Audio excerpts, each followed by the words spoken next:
Hola, ¿qué tal amigos? Bienvenidos. Soy Jennifer Cerecida y esto es Cuerpo Médico y hoy vamos a cerrar el programa de la semana hablando de un tema muy actual, el síndrome del COVID-19, una serie de molestias y afecciones que quedan en el organismo de la persona que en algún momento se ha visto contagiado por este virus que ha originado pues la pandemia. Hoy vamos a hablar de ese síndrome y así arrancamos Cuerpo Médico.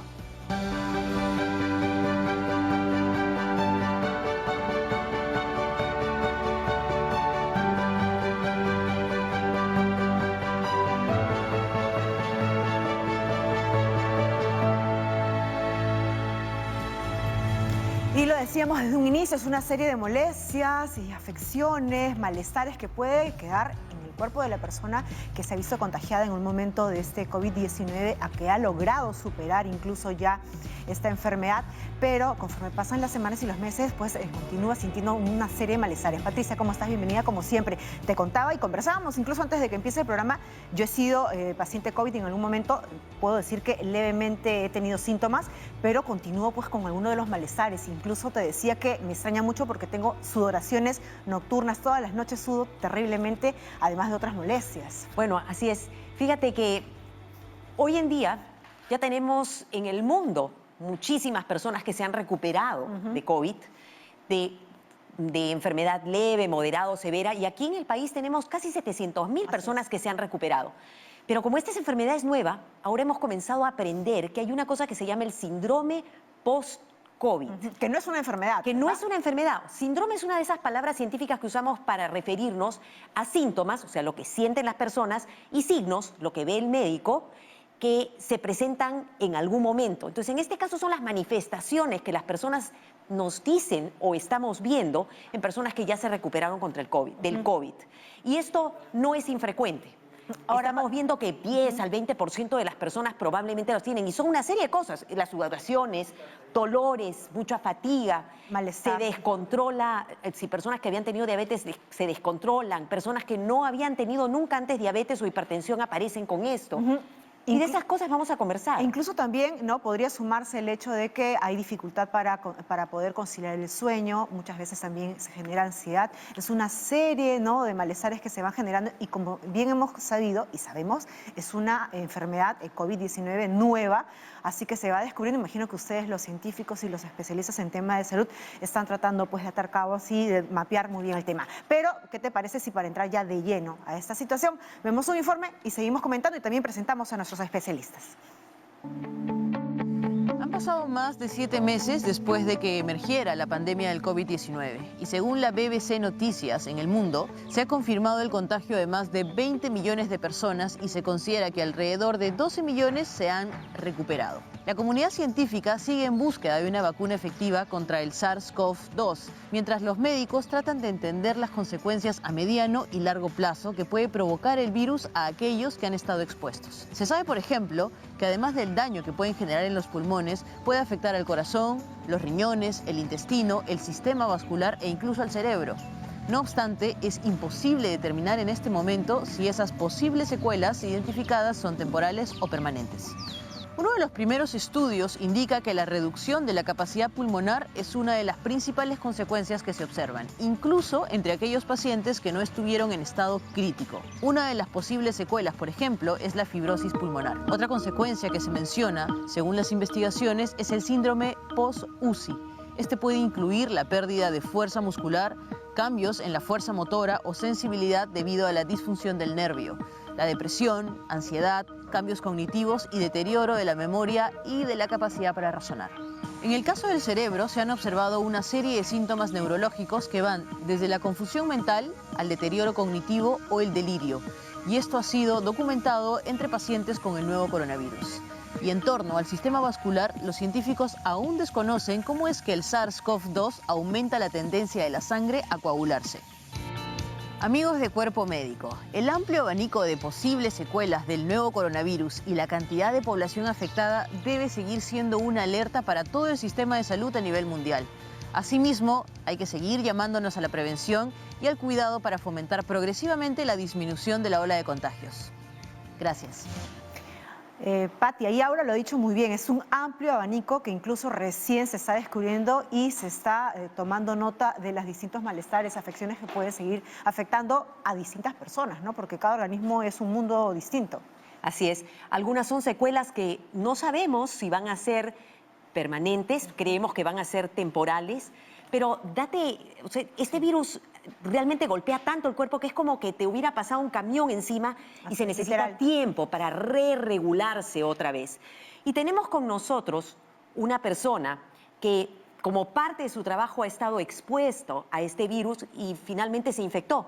Y nos va a contar su experiencia durante la infección y también su experiencia post y algunas cosas que él ha decidido hacer justamente para ayudar a otros que también se han infectado. Y quiero invitar entonces al doctor Andrés Alcántara, que está con nosotros.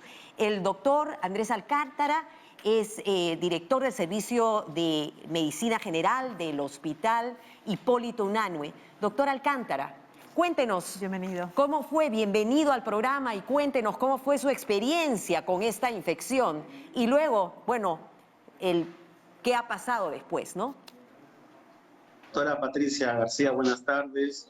Buenas tardes al doctor Gotuso, al doctor Alonso Soto, que es compañero de trabajo. Tengo la especialidad de medicina interna y estamos a cargo de la jefatura del Departamento de Medicina Interna del Hospital Nacional Hipólito Unanue. Lógicamente, nuestro hospital fue elegido entre los 5 hospitales a nivel de Lima para el manejo de las atenciones con COVID, ¿no?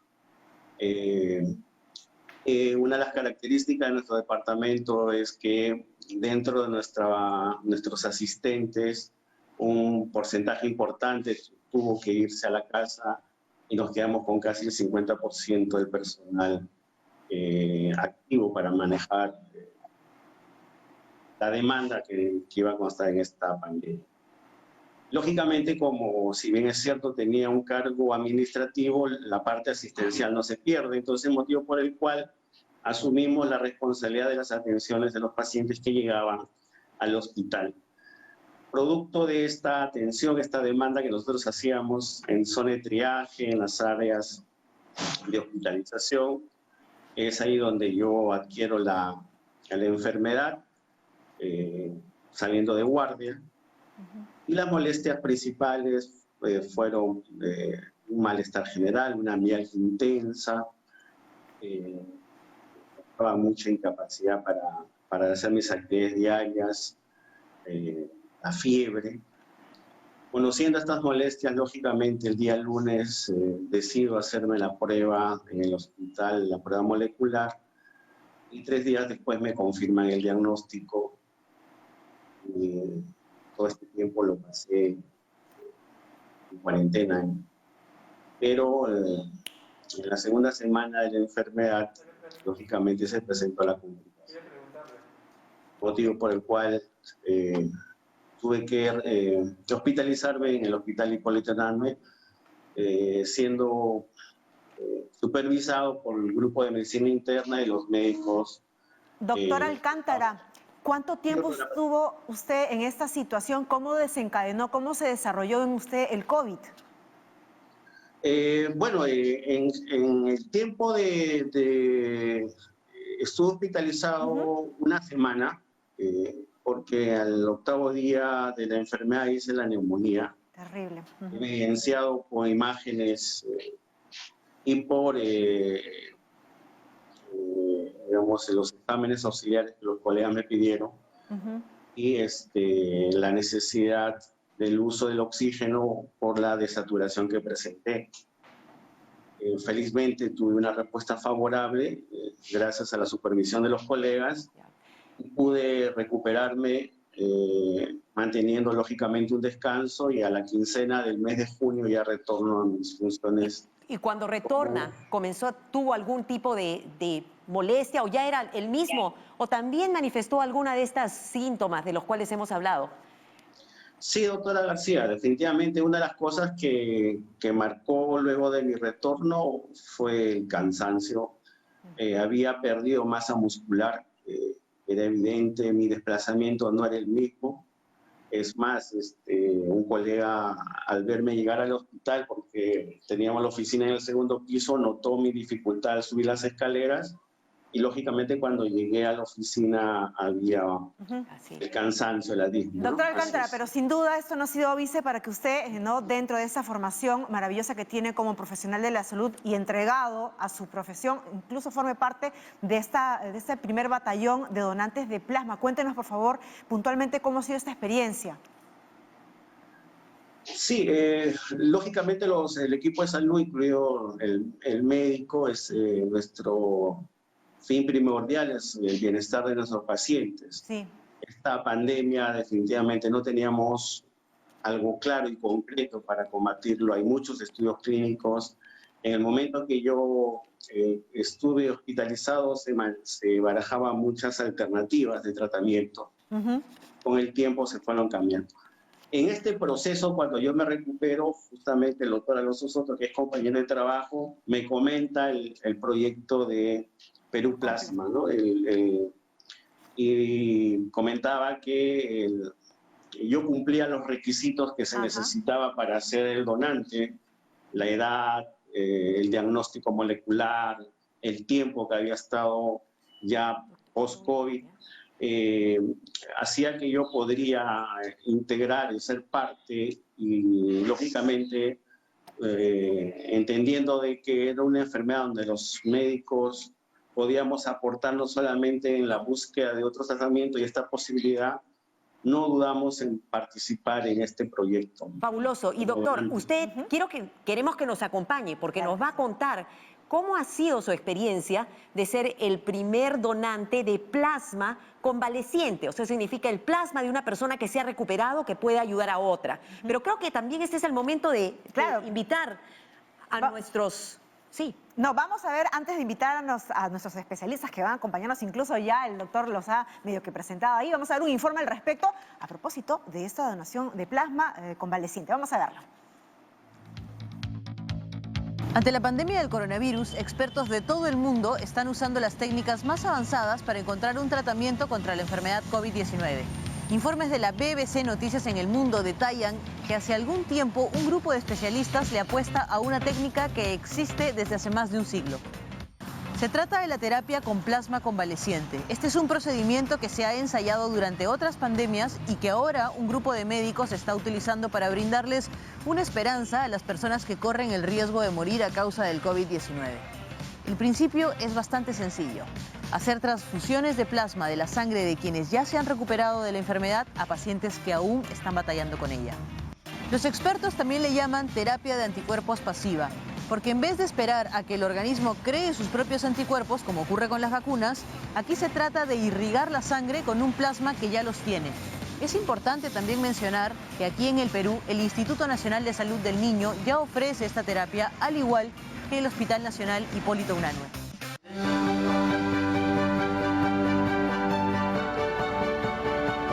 Y precisamente vamos a regresar al Instituto Nacional de Salud para conocer detalles de lo que es la donación con plasma. Aura, nuestra compañera, se encuentra en el lugar. Más adelante vamos a ver incluso los teléfonos para que también usted empiece a escribirnos. Aura, adelante, ¿cómo estás? Cuéntanos, en vivo ahorita.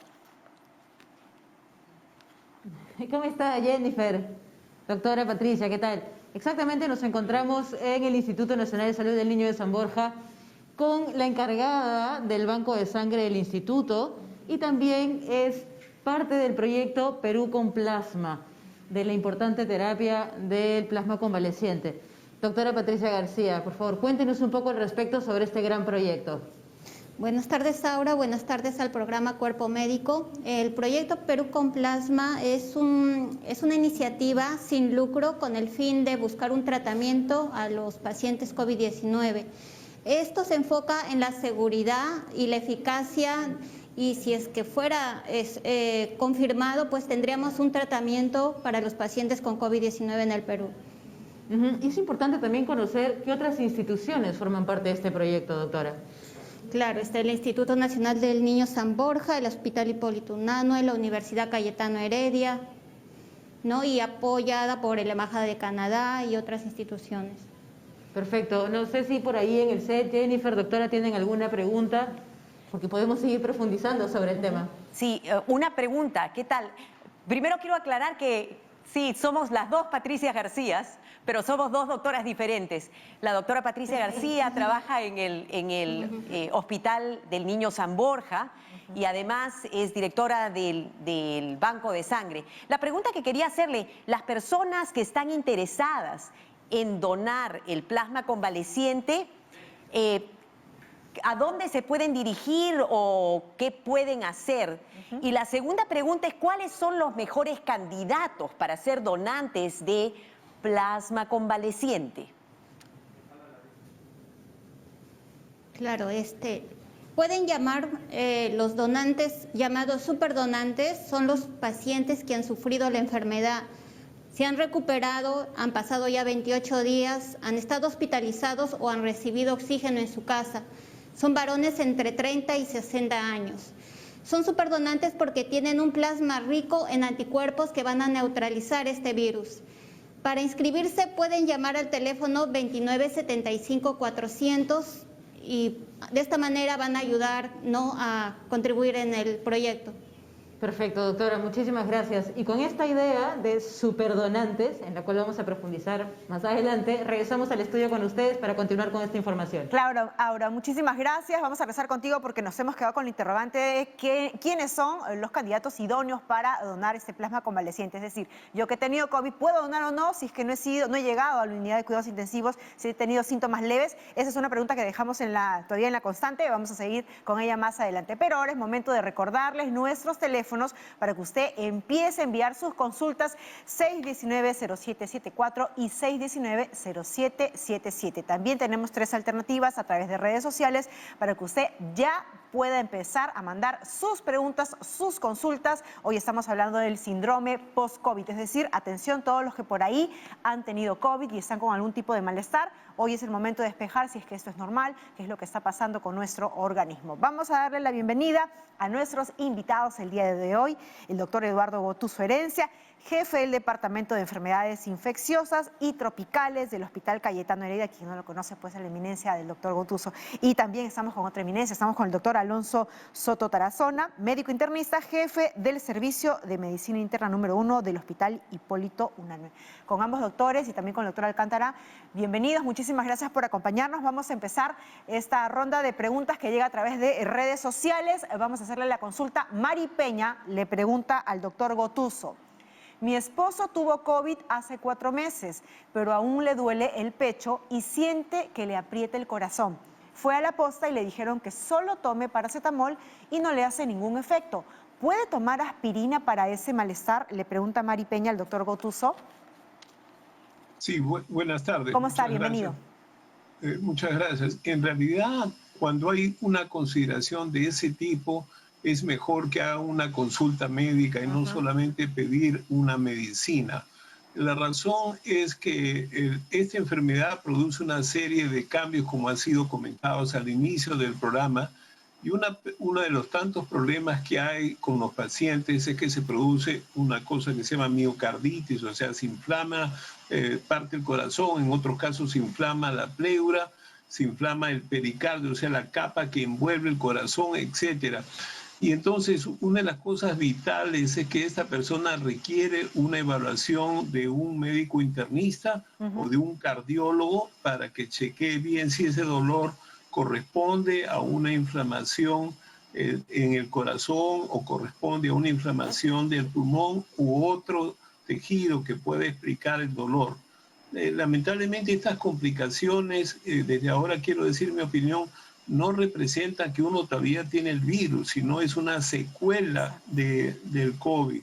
Y lo que debería hacer una persona es hacer una consulta médica. Nosotros siempre insistimos en que las personas cuando tengan una complicación, que no vayan a la farmacia, me duele la cabeza, mejor, deben ser vistos y es mejor que consulten. En este caso, mi opinión es que debería consultar a alguien de medicina interna, quien probablemente, o un cardiólogo, que lo va a ver y va a definir primero si hay un problema en el corazón o no, en segundo lugar si hay un problema en su pulmón o en su pleura, y después prescribirá, digamos, lo que sea necesario. Esa sería mi primera respuesta a esa pregunta que me han hecho. Perfecto, muchas gracias, doctor Gotuso. Y tenemos otra pregunta que viene por Facebook y es Cristian Maigua. Esta pregunta es para el doctor Alonso Soto. Salí positivo de COVID en julio. En septiembre salí nuevamente positivo en una prueba molecular. ¿Eso es normal? Aún presento síntomas como la tos y presión en el pecho. Doctor Alonso Soto. Bueno, en primer lugar, bueno, muchas gracias por la invitación, un saludo para todos. Un aspecto que hemos aprendido es que las pruebas moleculares no representan el cultivo necesariamente o virus vivos o virus que estén generando enfermedad en ese momento. Entonces se ha visto que hasta un lapso de repente de 60, 90 días, en promedio hasta 45 días, nosotros podemos encontrar todavía un PCR positivo. Es decir, una prueba molecular positiva, dado que nosotros no tenemos cultivo viral, que es lo que nos indicaría que tenemos un virus activamente presente, ¿no? Habría también que identificar en la persona que consulta si es que su primera prueba fue molecular o no, y la segunda, o sea, si fueron pruebas moleculares o serológicas ambas, ¿no? Entonces, es cierto que pueden persistir la prueba molecular durante un tiempo después de que el paciente ha presentado síntomas. Por eso, en general, nosotros no solicitamos pruebas de control. Y esto es particularmente importante porque muchas veces estamos de manera errónea pidiendo pruebas de control para que la gente regrese al trabajo. Hemos tenido, pues, una cosa completamente insensata en algunos trabajos, en el mismo hospital. Hemos tenido en algunas personas que tienen el IgM, por ejemplo, positivo 2 meses, y no vuelven al trabajo. Y realmente la serología es impredecible. Entonces una persona puede tener una prueba, sobre todo las pruebas rápidas, positiva, luego negativa, luego vuelve positiva. Y eso no debería ser ningún criterio para retornar al trabajo o para definir que la persona siga con COVID, entre comillas. Entonces, yo creo que, en primer lugar, un primer punto es decir, ¿la prueba molecular puede ser positiva durante un tiempo posterior? Sí, hasta 2 meses es posible, sin que eso represente actividad del COVID. Y en cuanto a las pruebas denominadas rápidas, que realmente se usaron en un inicio, solamente aparecen a partir de la segunda semana, de los 10 días, 14 días, hacer nuevas pruebas rápidas no tiene ningún sentido en ninguna persona, ni individualmente, ni a nivel corporativo, ¿no? Incluso he escuchado en la radio con espanto hoy día cómo hay propaganda en la radio comercial en donde determinados grupos médicos ofrecen sus pruebas para salud ocupacional para regresar al trabajo. Y eso es un error que creo que es muy importante. Que usted lo precise. Perfecto, muchísimas gracias, nos ha dado mucha claridad en ese tema en relación pues a estas llamadas pruebas rápidas. Vamos rápidamente con una consulta que llega desde Cañete. Juana nos llama. Juana, ¿cómo estás? Bienvenida a Cuerpo Médico, te escuchamos. Sí, señorita. ¿Cuál es su consulta para el doctor Alcántara? Yo he tenido COVID. Entonces ya un mes ya estoy, señorita. Entonces me ha subido la presión, he ido al centro de salud y con una presión de 17. Entonces me dicen que yo debo hacer dieta y me debo hacer una serie de análisis. Entonces me han dado cardio, aspirina también para tomar. ¿Te han diagnosticado? Entonces, ¿es así o me hago los análisis, me tomo una placa? El doctor me ha indicado así. ¿Cuál es tu diagnóstico? Señorita. ¿Tenía hipertensión antes? ¿Has tenido antes hipertensión? No he tenido. ¿Qué edad tienes, Juana, para terminar? 61. 61, muy bien. Doctora Alcántara, ¿qué podríamos responderle a Juana, quien señala que ha tenido estos cuadros de hipertensión y antes no los padecía? Sí, buenas tardes. Lógicamente la hipertensión se considera una pandemia silenciosa. Probablemente las personas hayan tenido presión alta, pero que nunca le ha incomodado como ahora, ¿no? Ha presentado sintomatología. A veces un leve dolor de cabeza podría significar un problema de presión alta, pero como lo calmamos o puede pasar, entonces lo dejamos pasar. En esta vez sí ha habido un registro de presión alta, una presión importante, 170 y fracción, es importante. Habría que tener que ver en cuenta también otros factores de riesgo, el peso, lógicamente. Lo que debería es ya iniciar tratamiento. Y parte del tratamiento también es la dieta, lógicamente, una restricción de sal, restricción de comidas grasas, pero ya debería comenzar a tomar su medicación. Y yo, más que sería bueno una evaluación también, ¿no? Podemos indicarle qué tomar, pero sería bueno que vaya ahora a los hospitales haciendo teleconsultas, algunos espacios están haciendo presenciales para poder dar la mejor recomendación. En este caso de manejo de hipertensión, porque ella ya es hipertensa, efectivamente. Claro. Perfecto. Y esto es una cuestión que estamos viendo en este momento, post-COVID, que hay personas que no conocían que tenían o diabetes o hipertensión, pero como son factores de riesgo han hecho COVID y ahora están presentándolo. Pero también hay otras que dicen que tenían valores normales, entonces no entendemos muy bien, pero lo importante es, señora, si el doctor le dijo que baje peso, le ha mandado algunos exámenes, continúe su seguimiento, usted tiene hipertensión, hay que controlarla y hay que ver qué es lo que pasa. Tenemos una pregunta a través de Facebook y esta es para el doctor Eduardo Gotuso y en realidad para el doctor Gotuso le voy a hacer dos a la vez y le voy a pedir que sean concretas porque hay una que de todas maneras quiero traer, que es una pregunta histórica. Entonces comenzamos con esta. Divino Jesús dice, me contagié con COVID hace 27 días. ¿Es posible que esté inflamado aún el cerebro? ¿Qué debo hacer al respecto?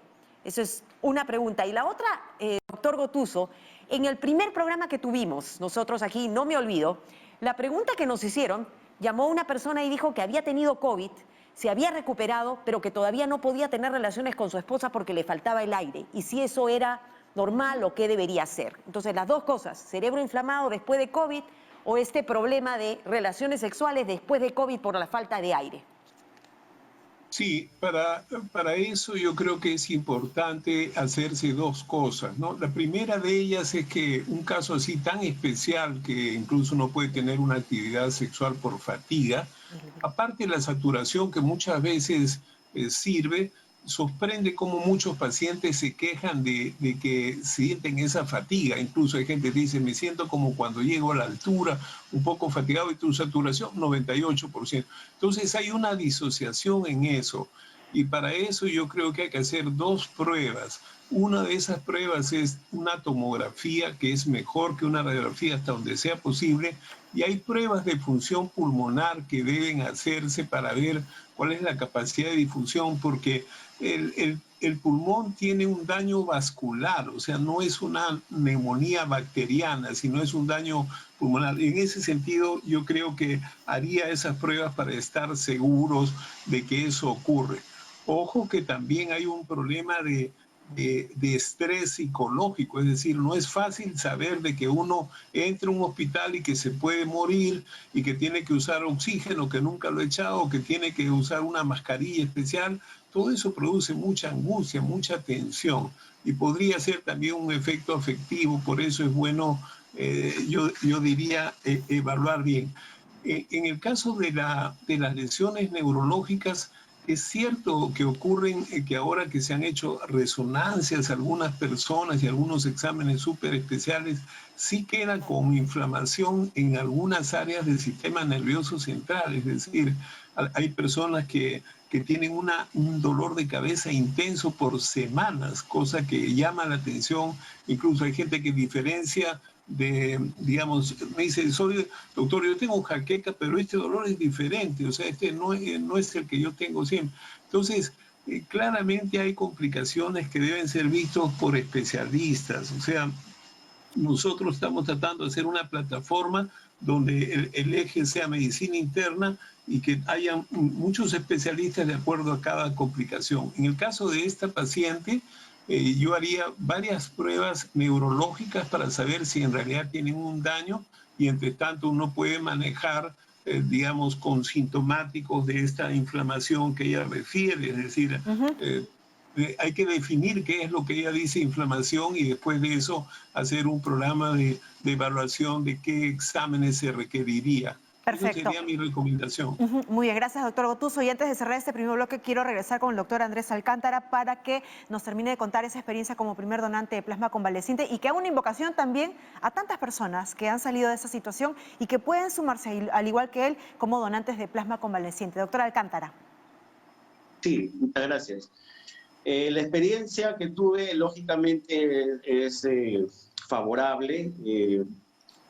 No pensé que honestamente no pensé que iba a repercutir tanto, digamos, si tengo que poner una alternativa, mi espacio cambió antes de y después de.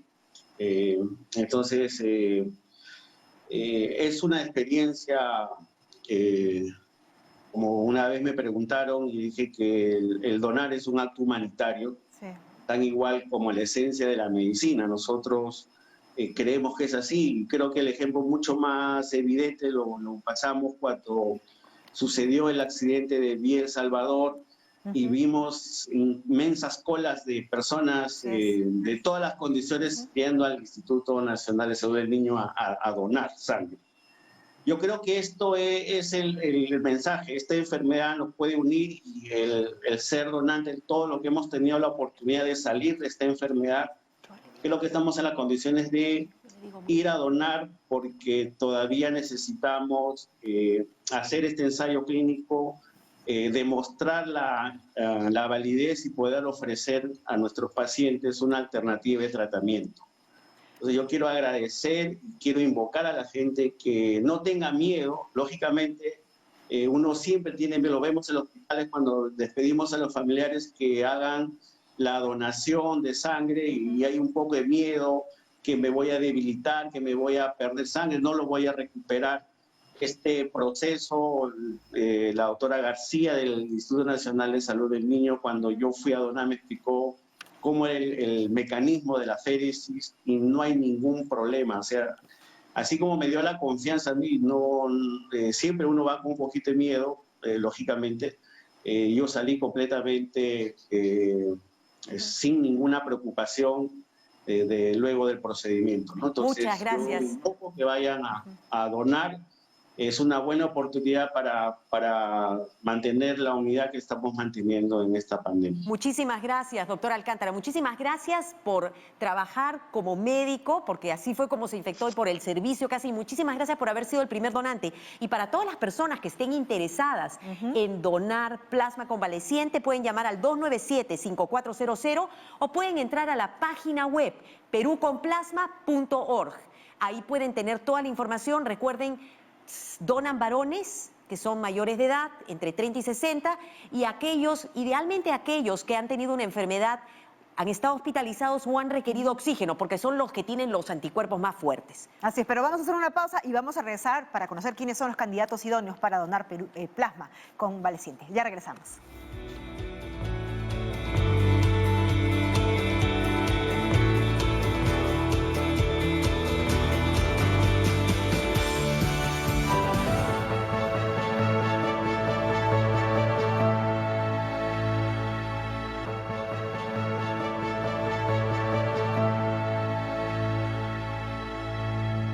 Gracias por su preferencia. Esto es Cuerpo Médico. Estamos hablando del síndrome post-COVID y vamos con una consulta que llega desde Guanta a Jenny. Jenny, ¿cómo estás? Bienvenida a Cuerpo Médico. Te escuchamos. ¿Cuál es tu consulta? Bienvenida a Cuerpo Médico. Te escuchamos. ¿Cuál es tu consulta? Gracias, señorita. Muy buenas tardes. ¿Cuál es tu consulta? Mi consulta es, yo tuve el COVID en mayo y hace 6 meses. ¿Puedes bajar el volumen de tu televisor, por favor, Jenny? Claro. Yo tuve COVID, como le vuelvo a repetir, en mayo. Ya hasta el momento ya van a ser 6 meses. De lo cual yo estoy mal. Me duele la espalda, tengo hincazones en el pulmón, me arde, no puedo dormir. ¿Tuviste que ser internada cuando tuviste COVID? No, señorita. ¿No tuviste síntomas? No, yo tuve síntomas, pero como estaba la situación, he ido al hospital y nunca me han atendido, solamente me han tomado la saturación. Entonces, ¿qué sientes ahora? Ahora tengo dolor de espalda, hincazones en la espalda, en la parte de la costilla, en los 2 lados. Me duelen los riñones y tengo presión y ardor a la vez en mi pecho. Y estoy con la tos y estoy tosiendo ya. Con rasgos de sangre y siento desmayarme cuando voy a hacer el esfuerzo, no tengo fuerza. ¿Qué edad tienes, Jenny? Tengo 37 años. Ya. Perfecto. Vamos a ver qué orientación nos puede dar el doctor Soto. Doctor Soto, por favor. Bueno, evidentemente es cierto que hay un gran porcentaje de personas que quedan con síntomas luego del COVID. Sin embargo, hay algunos signos de alarma que nos deben llamar la atención, y particularmente el tener una expectoración con rasgos de sangre. Eso no forma parte del cortejo digamos, habitual. Es cierto que, digamos, el dolor torácico, el dolor de cuerpo intermitente, esta sensación de dolor en la espalda, de dolor en las costillas, es relativamente común, junto con la fatiga, con un poquito de ocasionalmente falta de aire, pero evidentemente la presencia de una tos persistente con expectoración con sangre nos debe llamar la atención. Y entonces es posible, y esto también hay que tener en consideración, el COVID muchas veces deja un daño, una secuela pulmonar, y esta secuela pulmonar, este pulmón dañado, se puede sobreinfectar con otras bacterias, ¿no? Entonces acá evidentemente es muy importante identificar si es que existe, digamos, un daño pulmonar crónico en esta paciente. Es importante hacer algunos exámenes, ya hay un signo de alarma que es la expectoración con sangre y por lo tanto tiene que ser evaluada necesariamente. Como decía el doctor Gotuso, creo que acá es fundamental, por ejemplo, una tomografía, identificar cómo ha quedado el pulmón, hacer algunas pruebas sanguíneas, evaluar si hay signos de infección sobreagregada o no, y evidentemente creo que acá es fundamental una atención médica en este momento, ¿no? Tenemos que diferenciar los síntomas relativamente comunes, como les digo, cierto dolor torácico, cierta opresión, fatiga, dolor lumbar, un poco de dolor muscular, dolor faríngeo, pero hay signos de alarma. Si el paciente empieza a hacer fiebre, si empieza a hacer expectoración purulenta, expectoración con pus, expectoración con sangre, esos son síntomas que no son atribuibles a la secuela de COVID y que deben ser evaluados inmediatamente por un médico, ¿no? Ok, entonces Jenny, la recomendación es acude por favor al centro de salud, tienen que chequearte, es importante, probablemente necesitas una tomografía para ver qué es lo que hay. Y ahora vamos a tomar un tiempito porque Aura está allá todavía en el Hospital San Borja del Niño con la microonda y nos va a enseñar cuál es el proceso por el cual las personas que quisieran donar plasma convaleciente, cuál es el proceso que tienen que pasar. Aura, estamos contigo. Doctora, ¿qué tal? ¿Cómo está? Vamos a retomar el tema de los superdonantes para saber también cuáles son los más idóneos que pueden pasar por este proceso de donación de plasma convaleciente. Doctora. Claro, el donante idóneo es el varón que ha estado hospitalizado o ha recibido oxígeno en casa entre las edades de 30 y 60 años, que no haya tenido en el último año ninguna transfusión de sangre, ni tatuajes, ni piercings, ni enfermedades de transmisión sexual. Perfecto, ahora sí, respondiendo a esta pregunta, podemos conocer cuál es el proceso precisamente por el cual pasa la persona que va a ser donante. El procedimiento consiste en una féresis. La féresis utiliza un equipo de alta tecnología que consiste en extraer pequeños volúmenes de sangre, 190 mililitros. Esto se repite por ciclos. Dentro hay una centrífuga que separa los componentes por el peso. Los glóbulos rojos que son más pesados van al fondo, glóbulos blancos encima, plaquetas y flotando está el plasma. El equipo se programa para colectar el plasma. El procedimiento demora entre 40 a 50 minutos. Es indoloro y todo es descartable. Todo este kit, todo el material que se usa es descartable. Bien. Aura. Doctora, y me parece que usted tiene ahí uno de los kits que nos puede mostrar. Jennifer, sí. Justo esto queremos mostrar el kit que recibe cada uno de los pacientes. Te espero. Esto se abre y luego se desecha. Exactamente, se abre, se instala, se colecta, se cortan las bolsas a usar, el resto se desecha, no se vuelve a usar. Ok, completamente esterilizado entonces. Ahora sí, quería que le hagas la consulta a la doctora García en relación a la data que manejan. Doctora García, ¿me escucha? La data que se maneja hasta el momento una vez que se ha hecho la convocatoria. Sí. Nos dice que los varones son los idóneos, pero vemos allí a una dama que está haciendo la donación. Hasta el momento, ¿cuántas personas aproximadamente se han acercado? ¿Son mayoría varones, damas? Claro, llaman las damas y los varones, pero entre los criterios de inclusión están varones. Ya han donado 24 donantes, estamos 24. Llegando ya a la meta. La primera donación fue 24, el doctor Ángel Alcántara el 14 de julio fue el primer donante y las transfusiones también están haciéndose en el Hospital Hipólito Unanue, siendo las primeras el 21 de septiembre. Si me permite, entonces... Creo que también es importante hacer la pregunta de ¿a quién ya se le ha aplicado de pronto esta terapia o a cuántas personas aquí en el Instituto Nacional de Salud del Niño de San Borja? Ya son 5 pacientes del Hospital Hipólito Unanue que han sido transfundidos con este plasma. Sí, Aura, ¿me permites? Jennifer, ¿alguna otra consulta? Patricia va a preguntar. ¿Sí? Hola, ¿cómo estás? Yo quiero hacer una aclaración, de repente, ¿no? Con la doctora. En realidad, lo que están aclarando es que los donantes, los superdonantes, son varones, es lo que entiendo. Ahorita estamos viendo que está haciéndose una plasmaferesis con una persona que es una mujer, me imagino que es para mostrar el procedimiento, pero para el plasma convaleciente se necesitan voluntarios varones. ¿Y la razón por la cual se tienen voluntarios varones, hay algún factor importante? Claro, las mujeres durante el embarazo, como tienen un cuerpo extraño que es el feto, adquieren anticuerpos contra ese cuerpo porque es no es parte del organismo. Entonces las mujeres tienen anticuerpos, en cambio los varones no. Al transfundir cualquier hemocomponente, lo que se puede producir es una reacción de sensibilización en el paciente. Es por eso que se prefiere varones. O sea, el plasma convaleciente de los varones entonces sería más seguro, ¿no? ¿En el estudio? Claro que sí. Solamente estoy aclarando que el plasma convaleciente de los varones sería más seguro. Exacto. Perfecto. Ahora, doctora Patricia García. Es más seguro porque hay...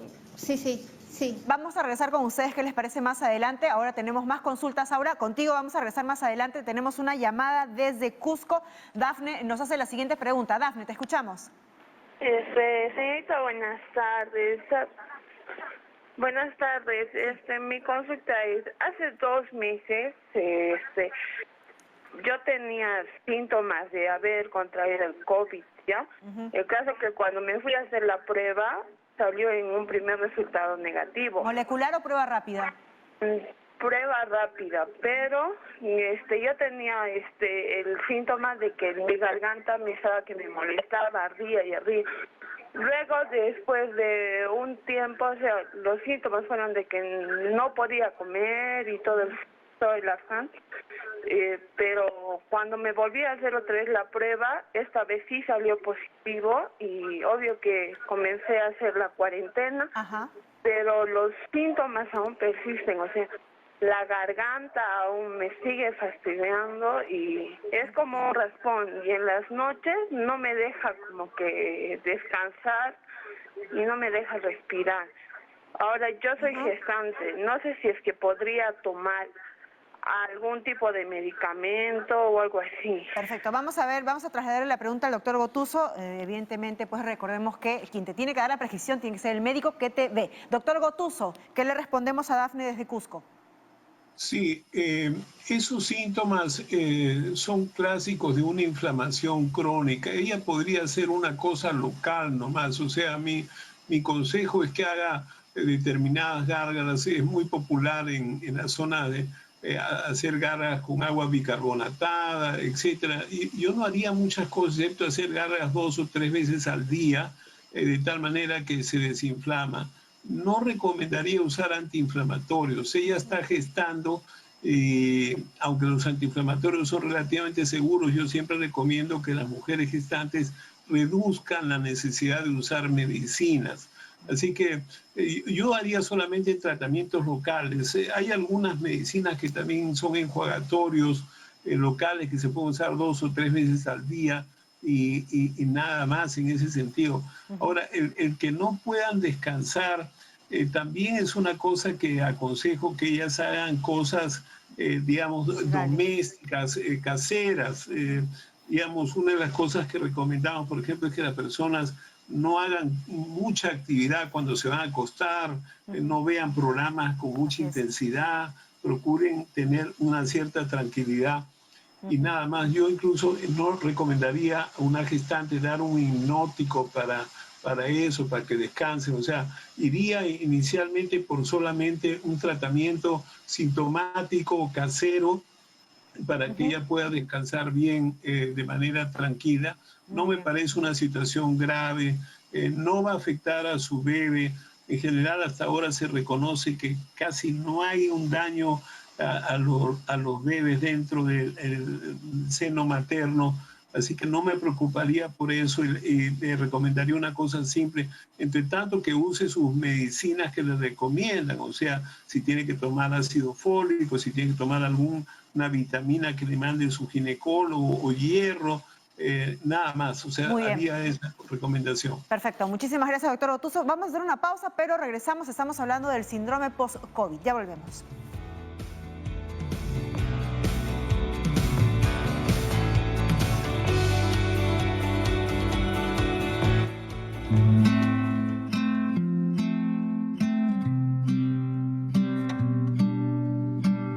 Bueno, yo soy María Cristina Ruiz Lombardi, tengo 26 años cumplidos y sobre todo estoy agradecida con Dios porque soy una sobreviviente del COVID. Yo me interno un 16 de marzo, el día que comenzó la cuarentena en nuestro país. A los 2 días o 3 ya saturaba 84 cuando me entuban y 25 días después desperté del coma inducido. Si te dieron de alta del COVID-19, no significa que todo pasó. He perdido el 70% de mi cabello, tengo dañada la mano derecha, la memoria a corto plazo la tengo muy afectada.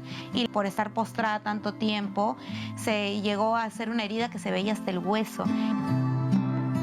Sí, nunca me imaginé que a mis 25 años yo iba a caer en un estado grave por COVID-19. Esto es una enfermedad tan aleatoria que uno no puede decir, a mí no me va a dar. Esto le puede pasar a cualquier joven. Yo creo que todos los jóvenes y adultos que no siguen los protocolos, que ellos pueden ser los transmisores, los portadores, el vehículo a la muerte. No es solamente el daño que le puede hacer a uno, es lo que hace a toda su familia, a sus amigos. Tú, al ser cómplice de este virus, tú transportas y puedes matar. El COVID no mata solo, no seamos cómplices.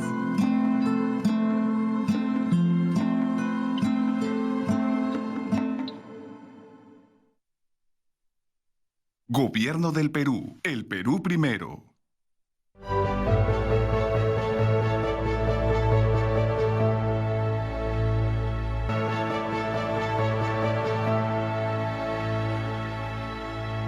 Y vamos a regresar rápidamente hasta San Borja para conocer más sobre esta campaña Perú con Plasma. Ahora, adelante.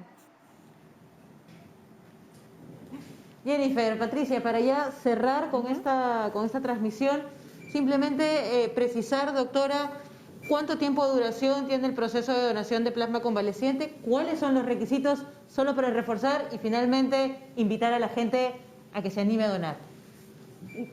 Gracias al voluntariado, a los donantes que han venido, ya tenemos 24 plasmas. Cada donante proporciona 2 plasmas y el objetivo es llegar a 50 pacientes. Entonces necesitamos a los superdonantes de varones de 30 a 60 años que hayan estado hospitalizados o recibido oxígeno, que en el último año no hayan tenido tatuajes, ni piercing, ni transfusiones. Y convocamos, por favor, se inscriban a la página www.peruconplasma.org o llamar al teléfono 2975-400. ¿Hasta cuándo está vigente este programa de donación, doctora? Hasta completar los 25 donantes, que falta muy poco, porque ya se están haciendo las transfusiones y esto va a terminar ya pronto. Perfecto, entonces apurémonos aquellos que nos consideramos donantes o superdonantes. Jennifer, doctora Patricia, con esto cerramos nuestra transmisión y regresamos con ustedes al estudio. Muchas gracias, agradecerle pues a la doctora Patricia García López por la gentileza de habernos dado esta información. 297-5400, 297-5400. Me llama la atención que desde 24 de julio solamente han habido 24 donantes, se necesita más participación. Ahora sí, continuamos con las conclusiones, Pati. Así es, y entonces queremos pedirle, porque ya estamos casi para cerrar, al doctor Eduardo Gotuso y al doctor Alonso Soto, que muy rápidamente lancen un mensaje a nuestros televidentes que tenga que ver con COVID, con el síndrome post-COVID, lo que ustedes crean que es más importante que podrían dejar como mensaje a quienes nos están viendo. Doctor Eduardo Gotuso. Sí, primero hay que apoyar el Perú con Plasma, me parece una excelente situación de cooperación y de solidaridad con las personas enfermas graves. Sería un arma adicional para poder reducir la mortalidad. En segundo lugar, hay que mantener los cuidados de manera importante, o sea, las medidas de prevención siguen siendo las que se han recomendado. Que no confiemos que el número de casos ha bajado, porque tenemos el fenómeno de Europa, de España, Italia, Francia y Inglaterra, donde el número de casos se ha vuelto inmenso, y es porque las personas han dejado de cuidarse. Y finalmente, que cuando tengan molestias después de tener COVID, vayan a consultar a su hospital. Los hospitales son seguros. Los hospitales no deben ser medidos como que se van a contagiar de cosas. Vayan a sus departamentos de medicina y ahí los van a orientar para saber qué cosa van a hacer, o vayan a sus médicos, de tal manera que podamos saber y aprender qué es lo que está pasando post-COVID. En cada país la situación puede ser diferente y por eso recomendamos que ustedes acudan a sus médicos, que todos queremos seguir colaborando, aprendiendo y ayudando a la población peruana. Claro que sí, de eso se trata. Cuidarse. Muchísimas gracias. Doctor Soto, recomendaciones finales, por favor. Bueno, simplemente mencionar que los síntomas post-COVID son comunes, 2 meses hasta 3 meses, puede haber fatiga, puede haber dolor de tórax, puede haber un poco de dolor muscular, que las personas que han tenido COVID, mientras no sean de gran, digamos, de gran cuantía, de gran magnitud, no se alarmen demasiado, es esperable, no les está dando COVID de nuevo, no es que se están reinfectando, no se automediquen para eso, busquen atención médica cuando los síntomas sean muy molestos o cuando hayan síntomas más graves, que por ejemplo fiebre, expectoración con pus o sangre, como ha mencionado la participante. Y no bajemos la guardia. Evidentemente, ahora evidentemente hay menos casos, pero ya estamos viendo hasta ciertas conductas triunfalistas. Hemos visto que se están organizando hasta fiestas de promoción, fiestas de fin de año, y la gente está pensando en eso y es un absurdo. Entonces, yo creo que es importante no bajar la guardia, porque si empezamos a tener fiestas de promoción, fiestas de fin de año, en enero vamos a tener una nueva un nuevo gran brote en nuestro medio, ¿no? Claro que sí, ¿no? Sí, finalmente, doctor, dígalo.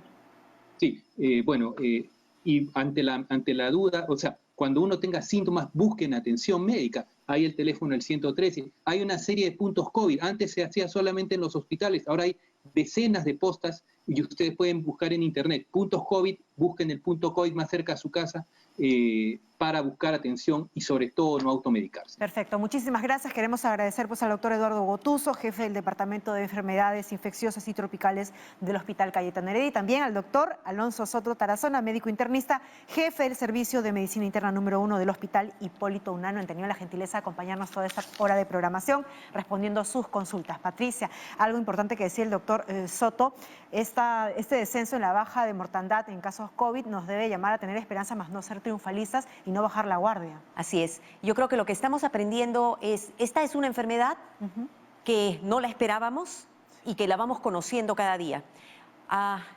Realmente ha cobrado muchas vidas, hay muchas personas que se han recuperado, pero también hay algunas de ellas que van a tener secuelas.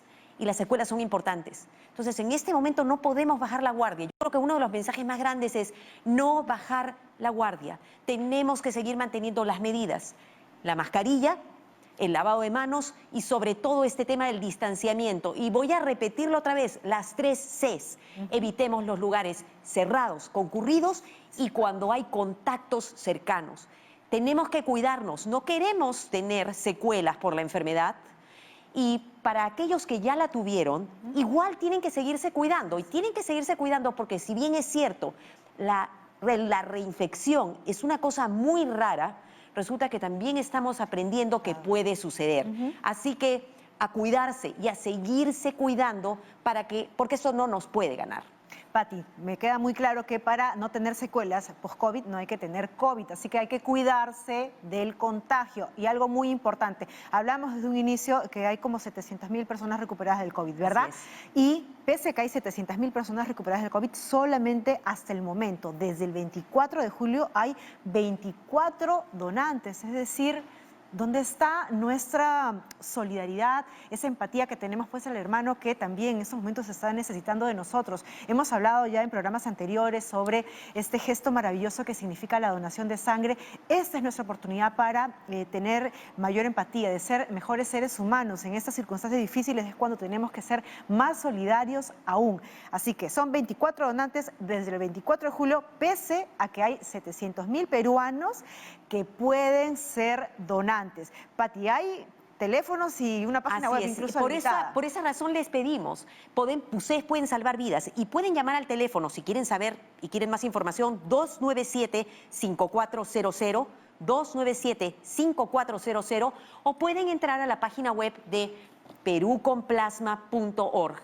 Y ahí van a tener toda la información. Y lo que nos han dicho es que inclusive aquellas personas que quieran donar, hasta les mandan un carro a recogerlas, los tratan como personas VIP, realmente como debiera, porque estarían salvando una vida. Y es un procedimiento relativamente corto, es benigno, es seguro, y pueden salvar incluso no una, sino hasta 2 vidas con el plasma convaleciente que puedan donar. Muy bien, y si usted no ha tenido COVID, no se preocupe, también puede acercarse a donar sangre, porque también se requieren donantes de sangre de personas que no hayan sido, pues evidentemente, contagiadas. Así que no hay por dónde escaparse, todos podemos ayudar de alguna manera donando. Vamos a contarles un poco de qué es lo que vamos a tener el día lunes, porque el programa se nos ha ido, pero volando. Ojo, hemos apuntado ya en nuestra agenda una segunda parte de este tema, así que no se preocupe. Muchas gracias y disculpas más bien del caso a todas las personas que lamentablemente no se les pudieron responder las preguntas. No se preocupe, va a haber una segunda parte.